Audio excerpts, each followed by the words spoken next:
The way your dog looks at you is not what you think it is. Daniel noticed it one night around 2:17 a.m., the kind of quiet hour where the whole house feels suspended in stillness and even the hum of the refrigerator sounds louder than usual, when he shifted slightly on the couch and opened his eyes just enough to see Max across the room, sitting upright, completely still, staring directly at him, not wagging, not moving, just watching, and for a second it felt almost unsettling. Not because there was anything aggressive about it, but because there was something focused, something intentional in that gaze that didn't feel like a pet looking at its owner. It felt like something else entirely, and Daniel brushed it off at first, thinking maybe Max just heard a noise outside or needed to go out, but when he whispered his name softly, there was no reaction, no tail wag, no excited movement, just that same steady look, like Max wasn't responding to the word at all, only to something deeper, something Daniel couldn't quite identify, and that moment lingered in his mind the next day as he went through his routine, pouring his morning coffee, scrolling through his phone, casually calling Max over in the same familiar tone he always used, and again Max came, but not instantly, not like a command had been followed, more like a choice had been made, like he had evaluated something before deciding to move. And that subtle hesitation planted a question Daniel had never really asked himself before, because like most dog owners, he had always assumed the relationship was simple, that Max knew he was human, that Max understood him in the same basic framework Daniel understood himself, that there was a shared awareness of roles, owner and pet, human and animal, but the more he paid attention, the more that assumption started to feel off, because Max didn't react to words the way people did, he reacted to tone, to energy, to presence. And sometimes even when Daniel said nothing at all, Max would walk over, rest his head gently against his leg, and just stay there, not asking for food, not asking to go outside, just being close, as if responding to something unspoken, something invisible. And that's when the realization began to take shape, slowly, almost uncomfortably, because if Max wasn't responding to him as a human, then what exactly was he responding to, and more importantly, what did Daniel actually represent in Max's world? Because whatever the answer was, it was clearly deeper, more instinctive, and far less human than he had ever imagined. The more Daniel paid attention, the more he began to notice something that felt almost impossible to ignore, especially in the quiet moments when nothing obvious was happening, because it was not just about how Max reacted when something changed, it was about how Max behaved when everything stayed the same, and that was where the pattern became undeniable, because even in complete stillness, Max was never truly disconnected, he was always aware, always oriented, always subtly adjusting his position in relation to Daniel, not in a way that demanded attention, but in a way that maintained connection. And one afternoon Daniel decided to sit completely still for several minutes, not speaking, not moving, not giving any cues at all, just observing, and at first Max remained where he was, lying on the floor across the room, but after a short time he lifted his head, looked directly at Daniel, and slowly stood up, walking over without being called, without any signal, and settled down closer, positioning himself just within reach, as if distance itself had become uncomfortable, and that moment raised a question Daniel could not shake, because if there was no command, no visible reason, then what triggered that movement, what caused Max to close that space? And the answer did not lie in anything Daniel had done externally, it was something internal, something that Max had detected without any conscious effort. And Daniel started to realize that Max was not waiting for instructions, he was constantly calibrating, constantly reading subtle shifts in posture, breathing, and energy that Daniel himself barely registered, and this explained something else that had always confused him, because there were times when Max seemed restless for no clear reason, pacing lightly, checking in, unable to fully settle, and Daniel used to think it was random, but now it felt different, now it felt like a response, like Max was reacting to something Daniel was carrying without realizing it, and that idea began to reshape everything, because it meant that Max's behavior was not based on rules or training in the way Daniel had always assumed, it was based on perception, on a continuous stream of information that existed beneath words, beneath actions, beneath anything that could be easily labeled, and the more Daniel sat with that thought, the more it challenged his original belief, because it suggested that Max did not categorize him in any structured human sense, not as an owner, not as a separate species, but as something far more immediate and essential, something that influenced his sense of safety moment by moment, and that realization carried a weight Daniel had not expected, because it meant that every time he felt stressed, distracted, or disconnected, Max was not just noticing it, he was experiencing it in his own way, responding to it, adjusting to it, as if Daniel himself was part of the environment Max depended on to feel secure, and once that idea took hold, it became impossible for Daniel to see their relationship as simple ever again. The realization did not arrive as a single clear answer but as a moment that felt different from all the others, a moment where everything Daniel had been observing finally connected in a way he could not ignore. And it happened on a quiet Sunday afternoon when the house was still and the light coming through the window had that soft, steady glow that made everything feel calm, and Daniel was sitting at the kitchen table, not doing anything important, just staring off, lost in his own thoughts. The kind of mental drift that comes after a long week, and without thinking about it he let out a slow breath and leaned back slightly in his chair, and within seconds Max, who had been lying across the room, lifted his head, stood up, and walked over, not quickly, not excited, but with a kind of deliberate calm, and positioned himself right beside Daniel, pressing gently against his leg, and then stayed there without moving, and that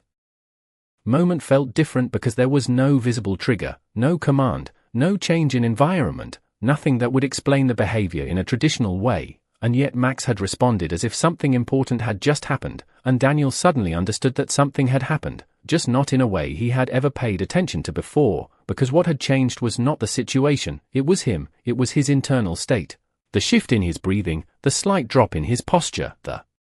quiet release of tension, and Max had detected it instantly, not by analyzing it, not by thinking about it, but by feeling it through a system Daniel did not even have conscious access to, and that was when the question finally became unavoidable, because if Max was not reacting to actions, not reacting to words, but reacting to something deeper and more constant, then what exactly was Daniel in Max's world? What role did he play that made his internal state so important? And the answer started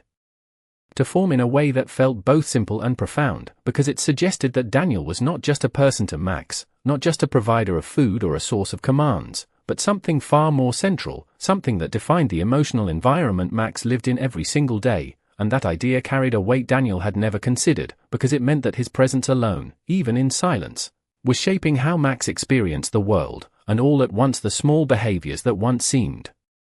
random began to make sense. The way Max followed him without needing direction, the way he stayed close without asking for attention, the way he reacted to subtle changes that Daniel barely noticed, it was all connected to one core truth that Daniel was only now beginning to see, that in Max's mind, he was not being observed as a human with a label or a category, but as something far more immediate, something that existed at the center of Max's perception of safety, stability, and connection. And that realization changed the way Daniel saw every interaction from that moment forward. The clarity did not come as a sudden revelation but as a quiet alignment of everything Daniel had been observing, a realization that settled in gradually until it became impossible to see things the old way again, because once he understood that Max was responding to something deeper than words or actions, the next question became unavoidable: what exactly was Max perceiving when he looked at him? And the answer began to take shape not through theory but through patterns that repeated themselves with consistent precision, especially in the moments when Daniel changed nothing externally but felt something internally shift, because every time his mood tightened, every time his thoughts became heavy or distracted, Max would respond almost immediately, not with confusion or hesitation, but with a kind of quiet adjustment, moving closer, staying more alert, sometimes simply watching with that same steady gaze Daniel had noticed before. And it started to feel less like Max was reacting to events and more like he was tracking a signal that Daniel himself could not see, and that signal seemed to define everything, because when Daniel was calm, Max settled; when Daniel was tense, Max became attentive; when Daniel was present, Max relaxed into the space around him, and that consistency pointed to something deeper than learned behavior. It pointed to a system built on instinct, one that did not require labels or categories to function. And that was when Daniel began to understand that Max did not need to identify him as a human in order to relate to him, because in Max's world, the concept of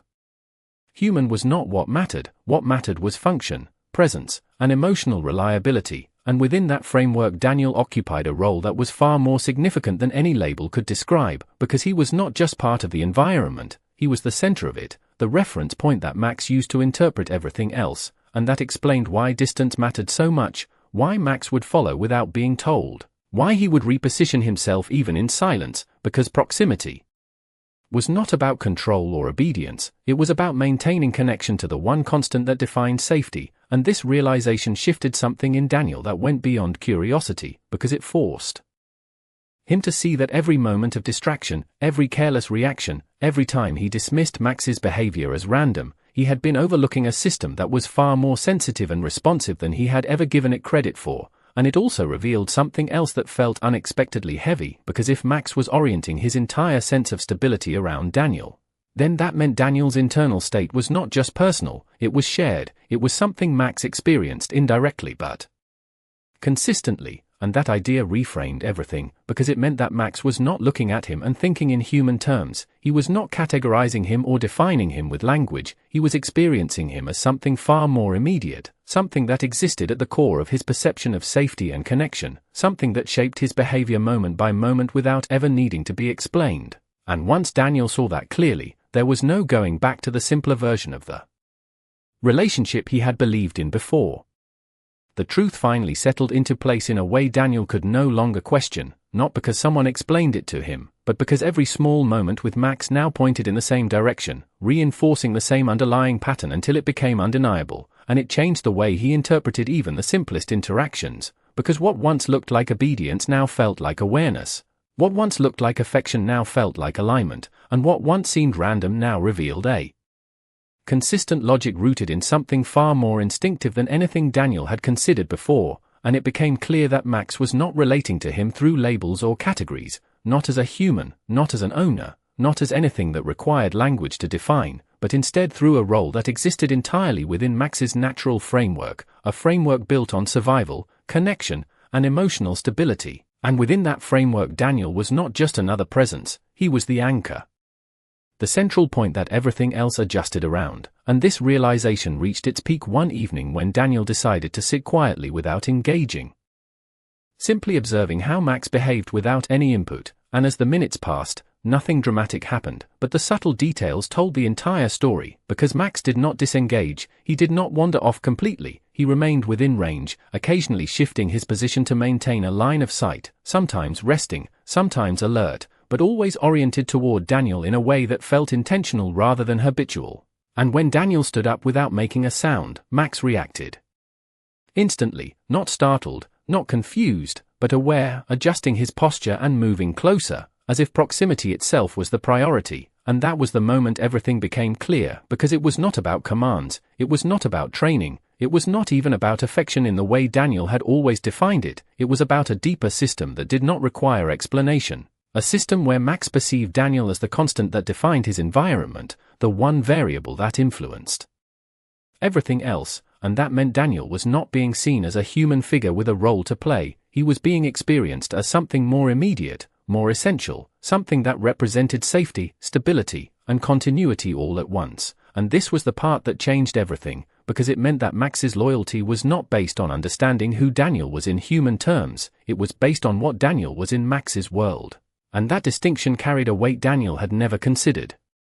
before, because it reframed every action, every reaction, every moment of connection they had ever shared, turning it into something far more profound than simple companionship, and once Daniel fully understood that, the relationship itself shifted, not in how Max behaved, but in how Daniel chose to show up, because he realized that to Max, he was not just someone to listen to or follow. He was the center of a system that did not have words, only feelings, only presence, only the constant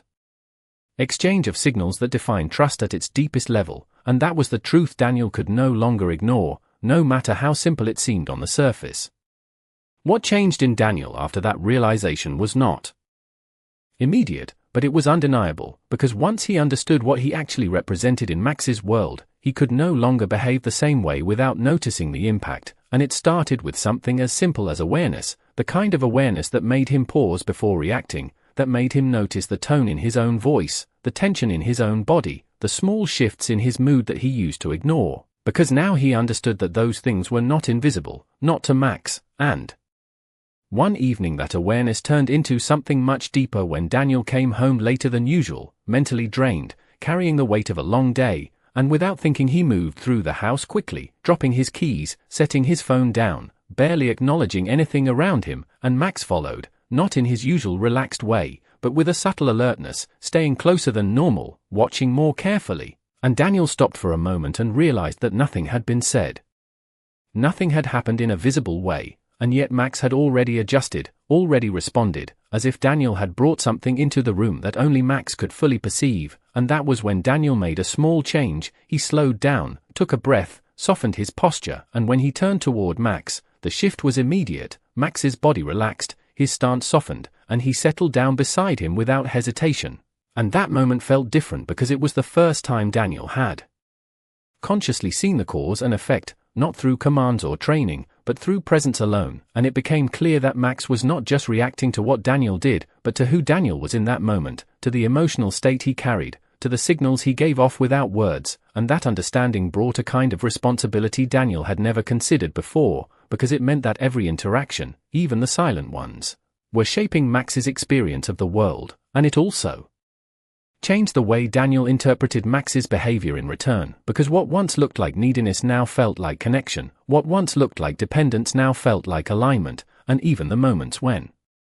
Max stayed close without asking for anything took on a new meaning, because they were not requests, they were confirmations that the connection was still there, that the center of his world was still stable, still present, still safe, and Daniel began to realize that this relationship was not built on understanding each other in human terms, it was built on something far more direct, something that did not require explanation, something that existed in every shared moment whether